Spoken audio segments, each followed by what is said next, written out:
Olá a todos, Shalom! Sejam bem-vindos a mais um vídeo deste canal. O meu nome é Cat e nós vamos falar sobre teologia. Hoje vamos tratar a respeito de um tema que é abordado e tratado dentro da Torá, dentro do Pentateuco, dos 5 primeiros livros da Bíblia hebraica e cristã. A Bíblia judaico-cristã. O tema que nós vamos trazer hoje é o tema da escravidão à luz da Torá, à luz da Bíblia. Teria Deus instituído a escravidão? Teria Deus ordenado a escravidão? Teria Yahvé? Teria o Deus eterno? Teria o Deus de Israel? O Deus do povo hebreu determinado o sistema de escravidão para o povo hebreu? Bem, o que primeiramente nós precisamos entender? Nós precisamos entender que, diferente de outras culturas antigas, a Torá, ela não estabelece a escravidão. Primeira coisa que nós precisamos entender. Muito pelo contrário. A Torá, o Pentateuco, e aí, abrindo aqui um parênteses, né, relembrando, esses 5 primeiros livros da Bíblia, eles vão trazer 613 leis, ou em hebraico, 613 mitzvot, que vão ser construídas para que sejam orientação, né, para um povo, para uma civilização que agora se inicia. Porque o povo de Israel sai ali da escravidão do Egito, por onde permaneceu aproximadamente 400 anos, e aí eles têm ali o seu líder, né, um ungido de Deus para guiá-los, Moisés vai guiá-los, vai conduzi-los. E agora, enquanto nação, eles precisam ter um direcionamento, eles precisam ter de forma estabelecida os seus deveres enquanto cidadão, seus deveres e os seus direitos. Então, agora, como um cidadão israelita, um cidadão hebreu, eles precisam agora ter um direcionamento. Da mesma forma, quem vai governar, quem vai conduzir esse povo, quem vai ser o líder desse povo, também precisa saber como governar. Também tem que ter as suas diretrizes. Então, é um compêndio de leis que vai garantir direitos e deveres para o povo hebreu. E aí, voltando, né, a questão, a época. A época do Pentateuco, a escravidão, ela era uma realidade, né? Aquele momento daquela época, era uma realidade. Mas, diferente de outras culturas antigas, tá? A cultura hebreia, ela não estabelece a escravidão. Ou seja, ela não cria uma lei para criar a escravidão. Não. Deus não mandou criar nenhuma lei que criasse a escravidão. A escravidão era uma realidade da época, tá bom? Então, você não tem nenhum mandamento de Deus dizendo, olha, escravizem, estabeleça o sistema de escravidão, escravicionista, não, tá? O que nós vamos ter na Torá? Dentro dessas 613 mitzvot, leis, você vai ter leis que vão salvaguardar direitos aos escravos, porque já era uma realidade daquela época. E muito diferente das outras culturas antigas, a Torá, ela foi revolucionária nessa questão, porque ela passa a trazer direitos para o escravo. Ela passa a trazer deveres para o seu patrão, para o seu senhor com relação ao escravo. Então, aquilo que era uma situação cultural de escravidão, né? O escravo ali, ele teoricamente, ele não tinha direitos, né? Ele era tratado como um escravo. Só que a Torá, ela começa a estabelecer uma relação entre servo e senhor trabalhista. Começa a trazer direitos a esse cidadão escravizado, né? E é muito interessante porque a Torá, ela coloca diversas situações em que o senhor, o patrão do escravo, né? Porque já era uma realidade, voltamos, era uma realidade. Então, o que a Torá vai fazer? Ela vai trazer direitos para essa pessoa, para esse cara escravizado, e vai determinar que o seu senhor tem obrigatoriedade trabalhista com relação a ele, né? E foi revolucionário para a época. Por exemplo, eu separei alguns exemplos, tá? Alguns exemplos dentro da Torá, dentro do Pentateuco, para vocês entenderem este conteúdo que eu estou trazendo para vocês, tá? Bem interessante. Vou pegar aqui livro de Êxodo, capítulo 21, dos versículos 26 e 27. E se alguém ferir o olho do seu escravo, ou o olho da sua escrava, e o destruir, ele os deixará ir livre por causa do seu olho. E se ele ferir o dente do seu escravo, ou o dente da sua escrava, ele o deixará ir livre por causa do seu dente. O que esse versículo estabelece? Isso é um mandamento, é uma lei. Ela deve ser cumprida, né? É um direcionamento para o povo. Olha, se você ferir o olho do seu escravo, da sua escrava, você vai ter que libertá-lo. Ele vai sair livre da sua casa. Se você ferir o dente do seu escravo, da sua escrava, ele vai ser livre, liberto da sua casa. Ou seja, acabou esse negócio de bater no escravo, de lhe causar danos físicos, né? De prejudicar a sua integridade física, de tratar o ser humano, né? Como um animal, tá? E é interessante porque dentro da Torá também não pode fazer mal ao animal, tá bom? Isso é um assunto bem legal pra gente tratar outro dia. Mas hoje nós vamos aqui nessa questão nós, seres humanos, né? Olha que outro versículo interessante. Ainda no livro de Êxodo. Se um escravo desejar livremente ficar com seu senhor, esposa e filhos, então o senhor deve trazê-lo à presença do juiz e fazer uma marca na orelha do escravo, como com uma sovela, e ele ficará com ele para sempre.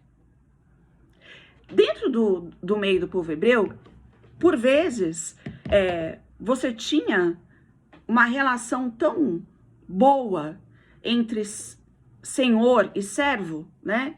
Era escravo, mas ele era mais um funcionário trabalhando ali para o seu senhor, né? Que tinha ali, era amado, era querido pelos familiares, por todos. O próprio escravo tinha também a sua família, que era querida ali pelo seu trabalho, ali pelo seu senhor. E se ele quisesse permanecer lá, olha, eu não quero mais ir embora daqui, eu quero continuar trabalhando com o senhor, a sua família para sempre, eu e a minha família. E aí, o que eles faziam? Eles colocavam uma marca na orelha. É um outro assunto bem legal também, essas marcas, né? O que elas simbolizam? Tem todo um porquê para aquela época também, de reconhecimento de povos, para evitar guerras, para evitar conflitos, uma série de coisas. E aí era colocada essa marca para identificar o quê? Que aquele servo, aquele escravo, ele estava ali trabalhando com aquele senhor por livre e espontânea vontade. E aquele senhor o aceitou para sempre, né? Uma relação trabalhista estabelecida para sempre. Não é muito legal? Olha como a gente vai tirando esses paradigmas, esses preconceitos, né? Porque às vezes a gente vê pessoas, ou por ignorância, eu sempre falo isso, ou por ignorância, que é a falta do conhecimento, ou por maldade, né? Alguns ateus aí gostam de falar, mas a Bíblia, né? Deus é amor, mas manda escravizar. Já expliquei. A Torá, ela não estabelece a escravidão. Deus não cria um mandamento criando a escravidão. A escravidão era uma realidade da época. Havia pessoas escravizadas. Então, o que a Torá vai fazer? Vai salvaguardar direitos a essas pessoas, vai tratá-las como ser humano normal, vai dar direitos a elas. Essa é a diferença, né? E é diferente das culturas antigas. Não vou nem citar as culturas antigas, como que era o tratamento dado a escravos. Então, você vê a Torá, Moisés, ele vai rompendo, né, com determinados costumes antigos, porque eles vieram da escravidão no Egito, né? E aí eles falam assim, não, aqui o negócio é diferente, né? E vou pegar mais um, para elucidar ainda mais o que eu estou querendo dizer. Eu espero que esteja ficando claro, porque eu não... dificilmente eu preparo, né? Paro para... É um assunto que surgiu aí num debate, aí eu trouxe aqui, mas eu espero que esteja ficando claro. Deixa eu ver se eu acho mais um versículo. Se eu não achar, ficamos assim.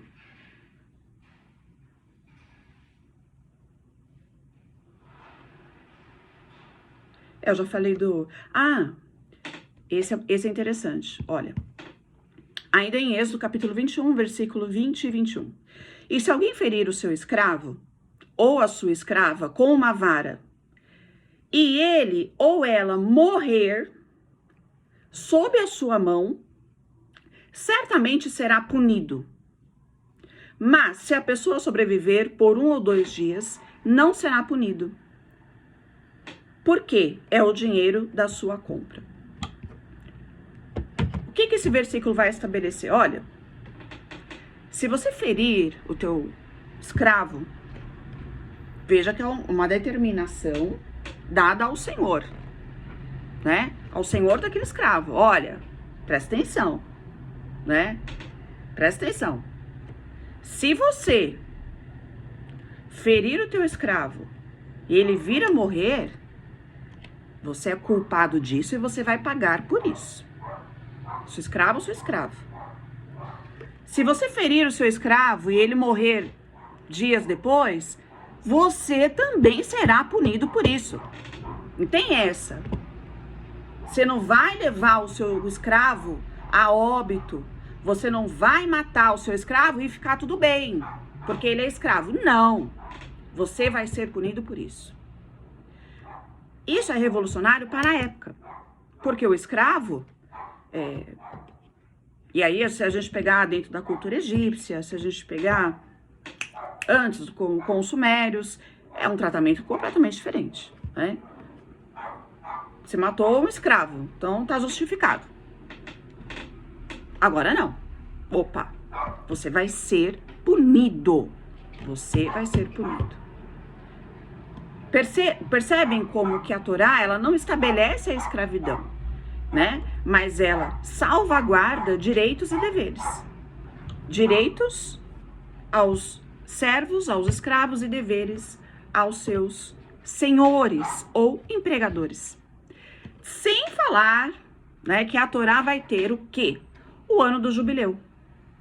O ano do jubileu, ele vai perdoar a dívida daquela pessoa. Porque havia, né, um certo tipo de escravidão que era um pagamento de uma dívida. Por exemplo, alguém devia uma quantia em dinheiro da época, né? A gente tem que tomar cuidado com tudo que a gente fala, porque as pessoas acham defeito em tudo. Então você tem que desenhar, tem que explicar. Devia uma certa quantia para alguém e ele não tinha como pagar. Então como que ele fazia? Ele se tornava escravo daquela pessoa por um período, que não poderia ser superior a 7 anos. Por quê? Você tinha o ano do jubileu. O ano do jubileu é o ano do perdão. Então você poderia perdoar a dívida daquele que te devia e ele ir embora. Então ele estava trabalhando para você para pagar uma dívida, então era uma relação trabalhista também, porque ele te devia e a forma que ele encontrou de pagar é sendo seu escravo, ou seja, sendo um funcionário seu, trabalhando para você. No ano do jubileu, o Senhor poderia perdoar essa dívida. Falar, olha, tá pago, tá tudo certo, vai embora, vai cuidar da sua vida, você não me deve mais nada, tá perdoado, né? E aí, no ano de jubileu, os escravos eram perdoados, eles eram livres, e a Torá, ela incentiva, né? Ela incentiva que os senhores libertem os seus escravos no ano de jubileu. Olha, porque a Torá, ela incentiva o respeito, o amor ao próximo, né? Ame o teu próximo como a ti mesmo, é um versículo da Torá, né? Que está em Levítico, capítulo 16, acho que é 16, 17. Então a Torá, ela incentiva esse amor, esse respeito ao próximo, né? Não faça com alguém aquilo que você não quer para você. E aí o tratamento que é dado para os escravos é exatamente esse. Essa questão de respeito. É um ser humano e merece todo o respeito. Se fosse na minha condição, eu gostaria de ser perdoado, eu gostaria de ser livre, eu quero ser livre, né? Por questões financeiras, por questões inúmeras, por ser estrangeiro, por isso ou por aquilo, me tornei um escravo, mas eu quero seguir a minha vida livre. E o ano do jubileu promovia essa possibilidade. Então, os senhores eram incentivados a libertarem os seus escravos no ano do jubileu e a perdoarem as pessoas que tinham dívidas com eles no ano do jubileu. Eu espero que vocês tenham entendido através desses exemplos, os 3 versículos que eu citei, eles são para elucidar essa questão que eu estou trazendo, né? A Torá, de novo, vou repetir, a Torá, ela não estabelece, ela não cria a escravidão. Não há um mamitismo, um mandamento que Deus fala, eu determino a escravidão. Não, a escravidão já existia, tá? Ali Israel se torna uma nação, precisa ser governada, tá? O que se faz com os escravos? Olha, passa a respeitar. Trate-os como ser humano. Perdoe as dívidas deles. Liberte-os. O ano de jubileu é para vocês libertarem. Se ele quiser ficar, se ele gosta de trabalhar com você, ele com a família dele, ele gosta de trabalhar com a sua família, ele quer ficar para sempre com você, ok, então vai até o juiz, apresenta a causa, né? Olha, meu escravo, ele quer continuar comigo para sempre, a gente se dá super bem, nós, a nossa família, ele é muito querido, né? E queremos que ele fique. O juiz dá ok, beleza, então, pode ficar. Coloca uma marca na orelha, que é um sinal, porque ninguém vai poder cobrar dele, né? Ele tá ali pro livre e espontânea vontade, tá bom? Espero que tenha ficado claro, espero que vocês tenham entendido.